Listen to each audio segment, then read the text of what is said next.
पिंपरी चिंचवड शहर राष्ट्रवादी काँग्रेस पक्षाच्या विनंतीचा मान करत आपण हा जो आज भव्य जन आक्रोश मोर्चा आयोजन केला, या मोर्चाला मोठ्या संख्येने उपस्थित असलेले सर्वच आमचे बंधू भगिनी, वडीलधारे, माता भगिनी, आपल्या सर्वांचं मनापासून या ठिकाणी मी आभार मानतो।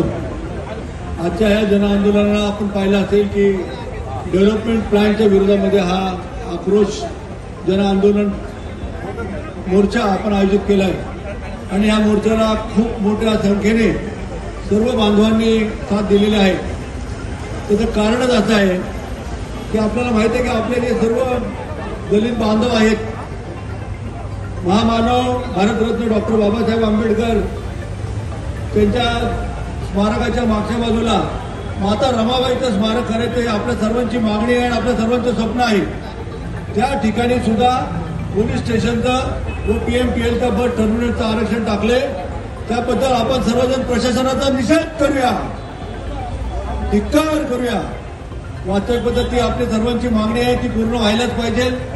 त्याचप्रमाणे पिंपरी कॅम्प आपल्याला माहिती आहे की विभागणीनंतर, या देशाच्या फाळणीनंतर ज्यावेळेला सिंध आणि पंजाबच्या भागातनं जेवढे सिंधी पंजाबी वगैरे जे निर्वासित लोक होती त्यांचं घरदार सर्व काही गेलं, त्या लोकांना शासनाने जमिनी देऊन त्या लोकांनी त्यांचा कॅम्प बनवला। या सर्व बांधवांनी कष्ट करून अहोरात्र कष्ट करून त्या ठिकाणी स्वतःचा निवारा आणि व्यवसाय सुरू केला। त्या ठिकाणच्या त्या एरियामध्ये आपण कंजेस्टेड नगर म्हणून किंवा घाट वस्ती म्हणून आपण तिथं मागणी केली होती, गावठाण म्हणून मागणी केली होती, त्याची महापालिकेमध्ये ठराव पण झालेला आहे। परंतु त्या गोष्टीचाही अवमान करत असताना पिंपरीमध्ये त्याचप्रमाणे तिथं 6 मीटरचे रस्ते, तिथं 12 मीटरचे, 18 मीटरचे रस्ते करून पुन्हा या सर्वांना बेघर करण्याचं काम या DP प्लॅनद्वारे होत आहे। थेरगावमध्ये बहुउद्देशीय रहिवासी तिथं राहतात। थेरगावमध्ये साधारणतः जवळपास मला वाटतं 7-7.5 हजारहून अधिक घरं, या घरांवरनं ते रस्ते जात आहेत। त्याचबरोबर राटणीमध्ये तीच परिस्थिती आहे, काळेवाडीमध्ये तीच परिस्थिती आहे, भोसरीमध्ये काही ठिकाणात ती परिस्थिती आहे, चरोलीमध्ये काही ठिकाणी तशी परिस्थिती आहे। अशा परिस्थितीमध्ये ज्या ठिकाणी गोरगरिबांनी कष्टाने आपली घरं बांधलेली आहेत त्या घरांवरनं हा रोड टाकलेला आहे।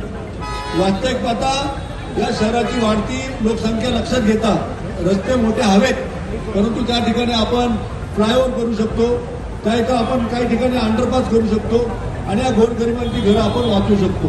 परंतु अशा प्रकारचा प्लॅन न करता वास्तविक पाहता रेड झोन हा मोठा गंभीर प्रश्न आहे। तो त्या ठिकाणी कोणत्याही प्रकारचे बांधकाम करण्याला निर्बंध आहे आणि असे निर्बंध असताना सुद्धा या डेव्हलपमेंट प्लॅनमध्ये त्या ठिकाणी शाळा, उद्यान, बहुउद्देशीय इमारती अशा वेगवेगळ्या प्रकारचे बिल्डेबल आरक्षण टाकलेत। ते आरक्षण टाकण्याचा यांना अधिकार नाही, अशा पद्धतीने चुकीचे आरक्षण टाकले। पिंपरी चिंचवड नगरी ही वास्तविक पाहता औद्योगिक नगरी आहे।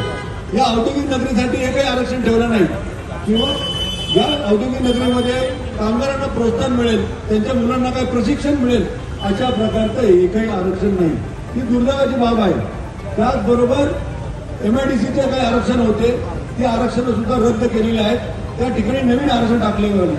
वास्तविक पाहता डेव्हलपमेंट प्लॅनमध्ये ती ऑथॉरिटी वेगळी आहे, ही ऑथॉरिटी वेगळी आहे। असं असताना तिथं आपल्याला कोणत्या प्रकारचे अधिकार नसताना त्या ठिकाणी आरक्षण टाकण्यात आलेले आहे। त्याच पद्धतीने PMRD म्हणजे पूर्वीचं प्राधिकरण, त्यामध्ये अनेकांनी प्रयत्न करून आता या महायुती सरकारने 12.5% जमिनीच्या शेतकऱ्यांना अलॉट केल्या, त्या आरक्षणाच्या जमिनीवर सुद्धा आरक्षण टाकलेली आहेत। म्हणजे ह्याला कुठला बोलबंगाल भरायचा, म्हणजे खरं आता डोळे बंद करून किंवा ऑफिसमध्ये बसून केवळ गुगल मॅपवरनं अशा प्रकारचे आरक्षण टाकले की काय, असा प्रश्न उपस्थित होतो। त्याचबरोबर महानगरपालिकेने गेल्या 8-10 महिन्यामध्ये जेवढे विकास आराखडे किंवा जेवढे बिल्डिंग परमिशन दिलेले अशा दिलेल्या बिल्डिंग परमिशनवर सुद्धा आरक्षण टाकलेले आहेत। म्हणजे ते आरक्षण सुद्धा की डेव्हलपमेंट प्लॅन पण म्हणजे महापालिकेनेच परवानगी द्यायची आणि महापालिकेनेच आरक्षण टाकायची। मग हा कोणता न्याय आहे, कोणाकडे जायचे? वास्तविक पाहता अनेकांचे इथं प्रश्न झाले की तुम्ही सरकारमध्ये असताना तुम्ही हा जन आंदोलन का घेतलाय? वास्तविक पाहता आमच्या सहयोगी मित्रांनी सुद्धा विधान परिषदेमध्ये, विधानसभेमध्ये याचा विरुद्ध आवाज उठवला परंतु आपण पाहिलं असेल थोड्याफार चुका असल्या तर त्याच्या दुरुस्ती माणूस समजू शकतो, परंतु चुका असल्या तर त्याला रद्द केल्याशिवाय पर्याय नसतो. त्यामुळे आम्ही विधानसभेमध्ये विधान परिषदेमध्ये असं म्हटलं गेलं की त्या ठिकाणी आम्ही दुरुस्ती करू, परंतु तसं शक्य आम्हाला वाटत नाही, कारण इतक्या चुका झालेल्या आहेत. त्याचबरोबर अनेक वर्षापासून आमच्याकडे आमच्या मुस्लिम बांधवांची मागणी आहे. मुस्लिम बांधवांना कत्तलखान्याची त्यांची मागणी आहे.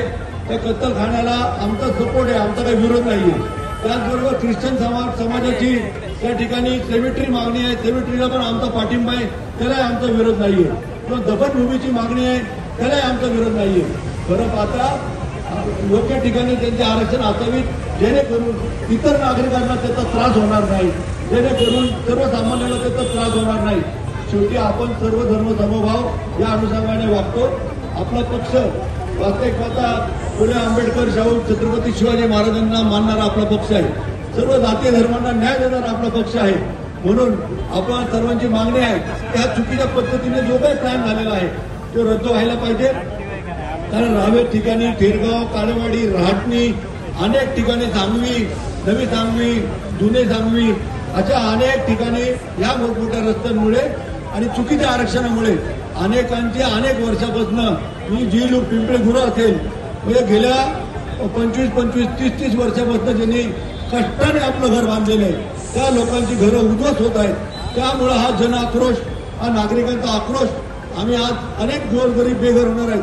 त्यामुळे आम्ही हा आंदोलन तिथे गेलं, आंदोलन आपण सर्वजण आलेलो आहोत.